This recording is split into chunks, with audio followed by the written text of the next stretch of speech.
Olá pessoal, tudo bem? Bem-vindos aí a mais uma aula de Física com Krause, Física comigo. E hoje nós vamos falar para os alunos do curso de Física 2 que estão fazendo Engenharia Civil. Então o pessoal que está fazendo Engenharia Civil está vendo aí a parte de hidrodinâmica. Começamos a trabalhar a hidrodinâmica, falamos sobre a equação da continuidade, falamos que vazão era a quantidade de volume que fluía através de um conduto durante um intervalo de tempo. E aí mostramos também, através dessa fórmula, que vazão era volume sobre tempo, que nós poderíamos pegar a fórmula do volume e abrir a fórmula como sendo a área vezes o comprimento. E aí vimos que o comprimento era a velocidade vezes o tempo, e aí nós chegamos à conclusão de que a vazão poderia ser também a área vezes a velocidade. Então chegamos a duas fórmulas, uma em que a vazão era o volume dividido pelo tempo e a outra em que a vazão também pode ser dada pela área vezes a velocidade. E hoje, para a gente dar continuidade a esse conteúdo, vamos falar um pouquinho sobre a equação de Bernoulli. Então, para isso, eu já deixei o quadro aqui preenchido, para me ajudar aqui no processo, para que não ficasse um pouco mais demorada essa aula. Então, assim, uma forma de agilizar mais o trabalho para vocês, é no momento de estarem entendendo aí o que está acontecendo, porque em alguns momentos a gente vai precisar ficar indo e voltando. Então, para isso, eu vou utilizar aqui o quadro praticamente pronto e vamos mostrar para vocês então como é que surge essa equação de Bernoulli. Está associada a uma conservação de energia, está associada a um estudo de um líquido incompressível, ou seja, a densidade do líquido no decorrer da trajetória dele, da linha de corrente que ele segue, é sempre constante. É um líquido estacionário, ou seja, é um líquido que não tem as suas variáveis mudando no decorrer do tempo. Então, vou mostrar para vocês aí, então, toda a explicação necessária para que vocês possam entender bem como é que nós chegamos lá na equação de Bernoulli, tá certo? Para isso, vou utilizar aqui uma varetinha para que a gente possa orientar e não vou ficar na frente de vocês aqui para não atrapalhar também o andamento do aprendizado. Muito bem, então, equação de Bernoulli, como eu falei para vocês, vamos estar trabalhando um fluido perfeito, incompressível, então, ou seja, o líquido perfeito irrotacional, não viscoso, estacionário, então, assim, praticamente com as melhores condições possíveis. Escoamento estacionário, então, eu já falei, é um tipo de escoamento na qual as grandezas associadas ao fluido não mudam no decorrer do tempo. E nós vamos pegar aqui um caminho seguido pelo nosso líquido, por um fluido também, na qual você tem no início uma determinada altura, e aqui uma determinada área, ele se movimenta com uma velocidade específica. Reparem que eu coloquei 1 e 1' aqui para pegar um elemento de volume. Então esse fluido ele vai se deslocar até uma altura Z2, então ele sai de uma altura Z1 de um nível de referência, vai até uma altura Z2, onde esse mesmo elemento de fluido vai agora atravessar uma área A2 com uma velocidade V2 no intervalo de tempo. E eu também estou dizendo aqui que não há atrito, então nós não estamos preocupados a princípio com a viscosidade desse fluido, ok? Bom, nós vamos estar trabalhando, como eu disse, com a conservação da energia, então temos aí um princípio de conservação da energia. Vamos entender que a variação da massa, a quantidade de massa que você tem no início do processo é a mesma quantidade de massa que você tem depois do processo. Nossa massa, densidade vezes volume, e volume é área vezes comprimento. E o comprimento é velocidade vezes tempo. Repare que eu estou diferenciando o V do volume do V da velocidade. O V do volume é um V reto, assim, ó. Tá? O V de velocidade, ele tem uma voltinha aqui, ó, certo? Então, para que vocês possam identificar qual é o V associado à grandeza física. Mesma coisa para massa 2. Densidade vezes o volume 2, então vai ser a densidade vezes a área 2 vezes o comprimento 2, onde esse comprimento 2 é dado pela velocidade 2 vezes o tempo. Muito bem, então nós temos aí uma relação, se eu estou dizendo para você que ΔM1 é igual a ΔM2, então ρ A1 velocidade 1 ΔT é igual a ρ A2 velocidade 2 ΔT. E aí, já vou antecipar, né, uma situação, eu vou dividir, né, já que eu tenho ΔM1 e ΔM2, isso aqui tudo é ΔM1, isso aqui tudo é ΔM2. Então eu vou pegar o ΔM1 e vou dividir por ρ, para ter A1 V1 ΔT. E vou pegar o ΔM2 e vou dividir por ρ para ter A2 V2 ΔT também. Mais para frente você vai entender por que eu estou fazendo isso. Bom, o que eu sei? Eu sei que esse fluido ele tem uma variação de energia cinética, ele sofre aqui uma variação de energia cinética porque tem um trabalho que está sendo realizado. E uma das coisas que nós estudamos muito lá na Física 1, né, é que toda vez que você tem, né, a realização de trabalho, há uma variação de energia. Então, como a velocidade muda, né, por causa da área, nós já vimos isso lá na equação da continuidade, né, se você altera a área, a velocidade muda, é só lembrar da experiência da mangueira. Né, se você tem uma mangueira, né, com uma determinada vazão, se você coloca o dedo lá na metade da mangueira, você percebe que a água se propaga com uma velocidade maior. Então, nós vamos ter uma variação da energia cinética. Então, isso mostra, né, que a velocidade vai mudar. Então, a variação da energia cinética, né, 1/2 de ΔM2V2 menos 1/2 de ΔM1, M1, opa, aqui é 1, ó, então como é bom a gente fazer aqui, ó, M1V1, tá? Então, M1V1, pronto. Então, eu tenho aí a variação da energia cinética associada, né? A velocidade aqui é maior, tá? A velocidade aqui é diferente da velocidade daqui. Aqui, provavelmente, pelo fato da área ser maior, então a velocidade vai ser menor. E aqui a velocidade é maior porque a área é menor, tá? Então, temos aí a variação da energia cinética. Temos o trabalho das forças de pressão. Então, como é que eu sei que o trabalho da força de pressão é a pressão vezes o volume? Então, vamos pensar o seguinte, lembra, né, da Física 1 que você estudou que força, né, era massa vezes aceleração, você também tem trabalho, é força vezes deslocamento, mas você também estudou que a força é pressão vezes a área, então você tinha diversas fórmulas associadas. O que nós vamos estar trabalhando especificamente aqui na Física 2 é uma fórmula que contém a pressão. Então assim, né, porque lá na mecânica a gente fazia trabalho é força vezes deslocamento e força era massa vezes aceleração. E aí você tinha que o trabalho era massa vezes aceleração vezes deslocamento. Aqui nós vamos estar pensando em termos de pressão. Então nós sabemos o seguinte, trabalho continua sendo força vezes deslocamento. Mas lembre, a força é pressão vezes a área. Então vai ficar trabalho é igual a pressão vezes a área vezes o deslocamento. Só que área vezes deslocamento é volume. Então nós temos que o trabalho associado vai ser P1V1 menos P2V2. Ou seja, a pressão que você tem aqui, né, por um elemento de volume que está se movimentando e a pressão que você tem aqui por um elemento de volume que está se movimentando. Então, repare, né, volume nós vimos é a área vezes o comprimento, o volume é a área vezes o comprimento. Então ficou P1A1L1 menos P2A2L2. E lembrando, né, que L é V vezes ΔT. Então no lugar do L1 entra V1 ΔT e no lugar do L2 entra V2 ΔT. E nós temos também o trabalho da força gravitacional, porque repare, você está aqui a uma determinada altura Z1 e aqui você está a uma determinada altura Z2. Então, como há uma variação da energia potencial gravitacional aqui, então também tem um trabalho associado a isso. Então nós temos a variação da energia cinética, nós temos a variação da pressão e temos a variação da energia potencial gravitacional. Então, em termos de energia potencial gravitacional, nós temos ΔM1 GZ1 menos ΔM2 GZ2. Tá? Então aqui é uma variação da energia potencial gravitacional que está associada ao trabalho. Lembra, toda vez que nós estamos fazendo aqui uma variação de energia, variação de energia, variação de trabalho, variação de energia, tudo isso aqui está vinculado ao trabalho.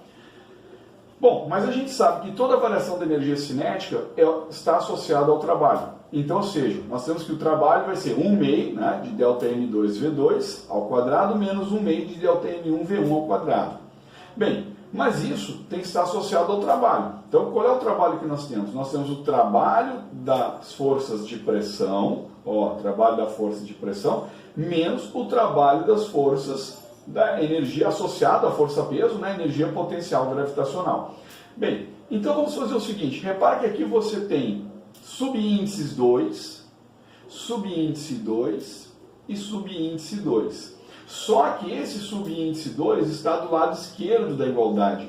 Esse subíndice 2 e esse subíndice 2 está do lado direito da igualdade. Então nós podemos passar todo mundo para o lado esquerdo. Aí esse aqui está positivo, esse aqui vai ficar positivo e esse daqui vai ficar positivo. Repare que esse está do lado esquerdo da igualdade, então eu vou passar para o lado direito. Então ele fica positivo, aqui está positivo e aqui está positivo também. Então, que conclusão que nós chegamos? Que toda variação que você tem, todas as grandezas associadas ao subíndice 2, tem que ser iguais a todas as grandezas associadas ao subíndice 2 aqui. Subíndice 1 e aqui é o subíndice 2. Lembrando que aqui está faltando, ó, um quadrado, ó. Pronto, aqui um quadrado. Bem, mas olha só, se o ΔM1, né, 1 meio de ΔM1 V1 ao quadrado está igual a 1 meio de ΔM2 V2 ao quadrado, P1 a 1 V1 ΔT, P2 a 2 V2 ΔT, ΔM1 GZ1, ΔM2 GZ2, aqui faltou um 2 aqui também, ó, tá? Então, ou seja, se tudo isso é igual, significa que qualquer relação que eu tenha entre a velocidade, a pressão e a pressão hidrostática, no caso, que é esse termo aqui, vai ser sempre constante. Porque se eu tivesse, por exemplo, um terceiro andar aqui, ó, se eu tivesse indo agora para um terceiro andar aqui, eu teria A3, teria V3, teria Z3, e aí ficaria tudo igual também. Então ficaria 1 meio de ΔM1 V1 mais P1 a 1 V1 ΔT mais ΔM1 GZ1 igual ao 2 e igual ao 3 também. E, ou seja, 1 meio de ρV ao quadrado mais a pressão mais ρGZ vai ser sempre esse C aqui, ó, constante. Então a soma disso daqui é sempre igual à soma de um outro índice, que vai ser igual à soma de outro índice, que vai ser igual à soma de outro índice. Então, ou seja, e aí alguém pode estar perguntando, né, mas para aí, como é que você fez, né, isso daqui se transformar nisso? Então, repara o seguinte, olha só, o que é o ΔM? O que é ΔM? ΔM é densidade vezes volume, ó. Então, eu posso colocar aqui no lugar do ΔM a densidade vezes o volume. O volume já não aparece aqui. Mas repara que aqui eu tenho V2 ΔT, que é o L2, vezes o A2, que é o volume. E eu tenho ΔM aqui, que é densidade vezes volume. Então, eu vou ter volume em todos os termos. Então eu posso cortar o volume daqui com o volume daqui com o volume daqui, e aí vai ficar ρV ao quadrado mais P mais ρGZ. E o interessante, né? Então, ou seja, o que significa essa relação? Isso aqui é a pressão hidrostática, ó, P mais ρGZ é a pressão hidrostática, que você viu inclusive lá em hidrostática, na lei de Steve, né? Então isso aqui basicamente é a lei de Steve.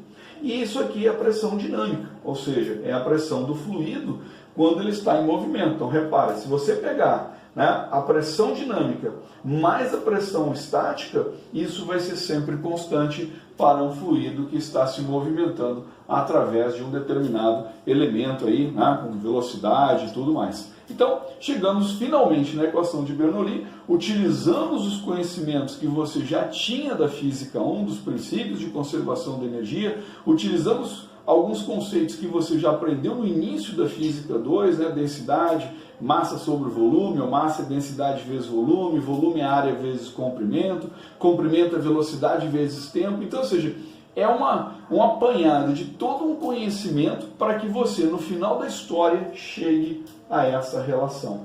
Então, ou seja, a partir de agora, toda vez que você tiver um fluido que está passando de um nível para outro, com mudança de área, com certeza com mudança de velocidade, você vai ter aí que utilizar a equação de Bernoulli, tá certo? Eu vou mostrar para você agora, vou apagar esse quadro, né, e vou mostrar para você agora mais um exemplo, né, utilizando a equação de Bernoulli para chegar na equação de Torricelli, tá certo?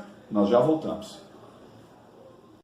Bem, pessoal, então, conforme eu havia dito para vocês, vou mostrar aqui uma das aplicações da equação de Bernoulli para chegar na equação de Torricelli. Então, olha só, o que nós temos aqui? Vou mostrar para vocês. Então, nós temos um recipiente, né, completamente cheio de um fluido, ok? Então, aqui uma área de seção transversal bastante ampla, né? E aqui nós fizemos um orifício na qual esse fluido vai sair, né? Então, ou seja, como se fosse um vazamento, tá? Então, ou seja, o fluido está saindo aqui com uma determinada velocidade V. Observe que a velocidade com que o nível do fluido vai baixando, ela é uma velocidade muito baixa. Então, nós vamos considerar essa velocidade um valor muito próximo de zero, tá? Então, esse valor aqui, bastante próximo de zero. Bem, nós temos o nível inicial do fluido aqui, que nós vamos considerar como sendo Z0, e aqui o nível onde o fluido está passando, né, está saindo, eu vou chamar de Z, onde ele sai com uma velocidade V. Como isso aqui está aberto, né, na pressão atmosférica, a pressão aqui em cima é P0, e como ele está saindo para um ambiente externo com a mesma pressão, então a pressão aqui embaixo também é P0, pressão de fora, tá? Bom, então vamos escrever a equação de Bernoulli. Nós acabamos de ver que a pressão mais ρGz mais ρV ao quadrado sobre 2 é igual a pressão mais ρGz mais ρV ao quadrado sobre 2. Aqui é a situação inicial, aqui em cima, ó, certo? Com todas essas informações. E aqui a equação associada à saída, aqui embaixo, ó, tá? Bom, mas nós sabemos que a pressão em a pressão em B é a própria pressão atmosférica, que nós estamos chamando de P0. Vamos considerar que a velocidade com que esse nível de água vai baixando é muito próxima de zero. E o Z0 menos o Z vai ser a altura que esse fluido vai descer. Então nós vamos considerar Z0 menos Z como sendo H. Bom, o que eu vou fazer então? Algumas observações aqui que a gente já pode fazer, né? O PA com o PB eu já posso cortar, porque são iguais. Então eu já corto aqui, ó, PA e PB. Então sobrou ρG0, ó, ρG0. Vou passar esse ρGz para o outro lado, menos ρGz. Como nós consideramos a velocidade, né, como sendo praticamente nula, eu posso cortar esse valor e sobra do lado direito da igualdade ρV ao quadrado sobre 2. Bem, mas olha só o que eu posso fazer. Eu tenho ρ aqui, tenho ρ aqui e tenho ρ aqui. Eu posso cortar também. E aí vai ficar Gz0 menos Gz é igual a V ao quadrado sobre 2. Então, o 2 eu passo para o outro lado multiplicando. Então, fica 2G. Coloco o G em evidência, né? Então, fica Z0 menos Z. Mas lembrando que Z0 menos Z é H. Então, fica V ao quadrado igual a 2GH. Tirando a raiz quadrada, eu tenho que V é igual a raiz quadrada de 2GH, que é a equação de Torricelli, conforme você já aprendeu lá na Física 1, tá certo? Então, essa aí é uma das aplicações, né, da equação de Bernoulli para que você possa chegar na equação de Torricelli. Ok, pessoal? Vou mostrar mais uma aplicação para vocês agora. Bom, pessoal, mais um probleminha aqui, então mais uma aplicação da equação de Bernoulli, né, que é utilizar o tubo de Pitot. Então, também conhecido aí como a pitometria, né? A forma de você medir, por exemplo, a pressão ou a velocidade de um fluido que encontre-se em movimento. Então, vou pegar para vocês, e inclusive isso é muito utilizado em aviões, tá, gente? Então, assim, tubo de Pitot, muito utilizado em aviões para que você possa medir a velocidade do avião. Se o piloto não tiver com o tubo de Pitot adequado, né, ele pode até derrubar a aeronave. Então dizem até que em um desses acidentes aéreos que aconteceram alguns anos atrás, um dos aviões, né, perdeu a noção, o piloto perdeu a noção da velocidade, né, porque tem velocidade do vento e tudo mais, perdeu a noção da velocidade, porque o tubo de Pitot não estava funcionando. Eu quero dizer, como é que não estava funcionando? Né? Porque assim, ele pode vir a congelar. Então, se ele congela, ele perde a funcionalidade dele. Mas por que ele congelou? Ele tem também um resistor, né? Então, esse tubo de Pitot, né, que fica na parte externa do avião, ele tem um resistor acoplado que mantém ele a uma temperatura adequada para que ele possa funcionar. Provavelmente esse tubo de Pitot congelou e o piloto perdeu, né, a noção de velocidade e aí a aeronave provavelmente, pode ser por causa disso, teria vindo a cair, né? Sofreu um acidente por causa do tubo de Pitot. Não sei se essa é a causa, né? Na época essas foram algumas informações que deram, né? Alguns sugeriram o problema no tubo de Pitot. Mas vamos ver como é que funciona isso, né? Então assim, Se você tem, por exemplo, né, um fluido em movimento, né, então vamos pegar o ar, por exemplo, né, sem nenhum tipo de equipamento na frente dele, né, você pode ter algo mais ou menos com essa configuração, certo? A partir do momento que você coloca esse equipamento aqui, o que vai acontecer? Né, você vai ter uma corrente que vai contornar o equipamento e uma corrente que vai bater de frente com o equipamento. Essa corrente que bate de frente com o equipamento bate num ponto O aqui que nós chamamos de ponto de estagnação. E é um ponto de estagnação porque aqui você não tem velocidade nenhuma, né? Ele para ali. Mas aí o que vai acontecer? O fluido que se movimenta através do equipamento, ele mal sofre variação na velocidade dele. Então, ou seja, é essa velocidade que nós vamos determinar agora. Repare que nós temos aqui um manômetro, né, com um fluido aqui com uma diferença de altura, que tem uma densidade ρ0. Importante salientar que o fluido que está aqui fora, que está fora do equipamento, ele tem uma densidade ρ, né, e o fluido que se encontra dentro do manômetro tem uma densidade ρ0. Então, nesse caso, existe diferença nas densidades. Então, você tem uma densidade do fluido que está se movimentando por fora e uma densidade do fluido que se encontra dentro do manômetro, tá? Então vamos partir do princípio aí, né, de Bernoulli. Então, partindo da equação de Bernoulli, ó, P0, P0, a pressão que encontra-se fora, mais 1 meio de ρ V0 ao quadrado, a velocidade aqui, mais ρ0 G0, então assim, ρ0 porque agora eu estou pegando, né, o fluido que está dentro do manômetro, é igual a P, né, a pressão que você tem agora aqui fora, mais 1 meio de ρ V ao quadrado, mais ρ0 GZ. Né? Então, lembrando que toda vez que eu trabalhar com uma determinada altura, com uma coluna de um fluido, eu vou estar sempre utilizando o ρ0 aqui, ó. Tá? Bom, eu vou passar o P para o outro lado, então vai ficar P0 menos P. Observa que eu falei para vocês que nós tínhamos um ponto de estagnação, então isso daqui cai fora, né? A velocidade é aproximadamente zero.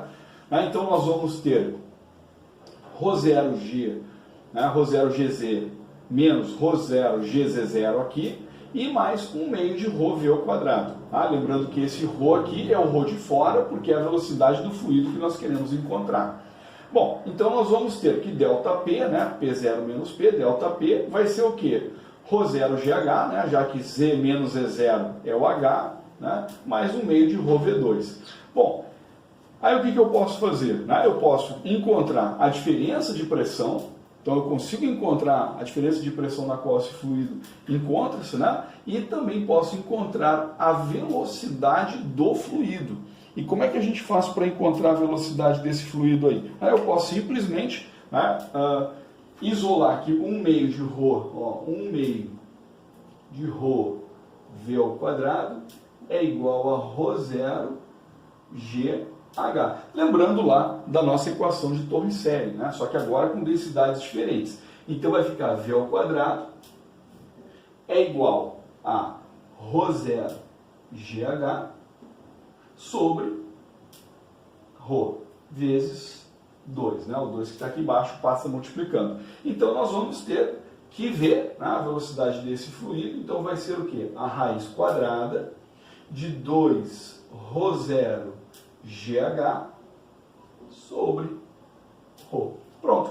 Encontrei a velocidade desse fluido. Então, ou seja, a partir desse momento, eu consigo descobrir qual é a velocidade desse fluido no entorno do meu tubo de Pitot. Assim como eu consigo encontrar a pressão, eu também consigo encontrar a velocidade. E a velocidade é extremamente importante, principalmente quando se trata de aeronaves. Tá certo, pessoal? Então, mais uma aplicação aí, né, da equação de Bernoulli. Então, vimos a equação de Bernoulli, vimos a aplicação para a equação de Torricelli e vimos uma aplicação para o tubo de Pitot. Tá certo? É isso aí. Obrigado pela atenção e até a próxima, se Deus quiser.